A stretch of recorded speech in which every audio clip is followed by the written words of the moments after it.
என்னம்மா பண்ற? சுட சுட இட்லியில உப்புமா பண்றேன் பாப்பா. யாராச்சும் சுட சுட இட்லியில உப்புமா பண்ணுவாங்களா? என்னம்மா நான் பண்ணுவேன், அம்மா பண்ணுவேன். பீ மாதிரி வரப்போகுது பாரு. கண்டாது நல்லா இருக்காதுமா, பண்ணாதம்மா. சுட சுட பண்ணினா வராது.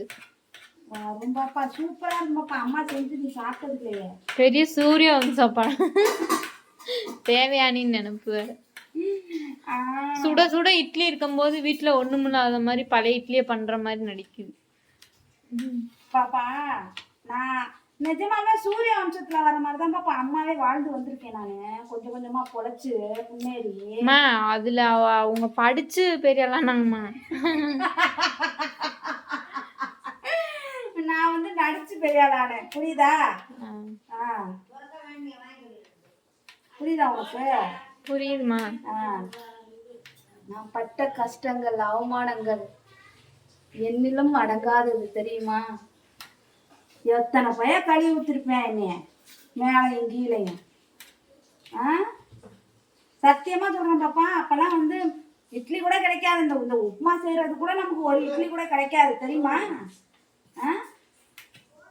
நான் அம்மாலாம் ரேஷன் அரிசியை தவிர நான் வேற எந்த அரிசி சாப்பாடும் நான் சாப்பிட்டது கிடையாது. நான் எங்க அம்மா வீட்டுல இருந்தப்ப எங்க மாமா விவசாயம் பண்ணாங்க. அப்ப நான் இங்க 14 வயசுல கல்யாணம் பண்ணிட்டு வந்தேன். 10-14 வயசுல அதுக்கப்புறம் ஊட்டரிசி சாப்பாடு சாப்பிட ஆரம்பிச்சேன். அதுவுமே ஒரு நேரம் ஜோராக்குவாங்க, அப்புறம் அடுத்த நேரம் ஜோராக்க மாட்டானுங்க, அவ்வளவுதான். இப்பனா விதவிதமா சோப்பு சீப்பு கண்ணாடி அப்படின்னு ஆட்டுறானுங்க. என்னமோ இருக்கட்டும், நமக்கு என்ன வந்துருக்கு? ஏதோ நல்லபடியா சாப்பிட்டு நல்லது கொள்ளதை சாப்பிட்டு நல்லா நகை நட்டை போட்டு நல்ல வாழ்க்கை நல்லா துணிமணியை போட்டு எல்லாம் உங்களுக்காக தான்.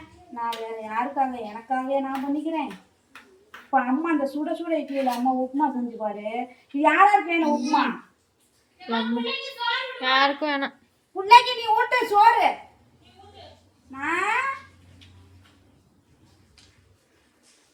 இது போதுமா? என்ன அப்பா சாப்பிடுவாரு? போதுமா, நீதாம்மா சாப்பிடுவ, நாங்களாம் சாப்பிட முடியுமா? வட்ட வட்ட பாறையில என்ன இந்த பாட்டு வருது?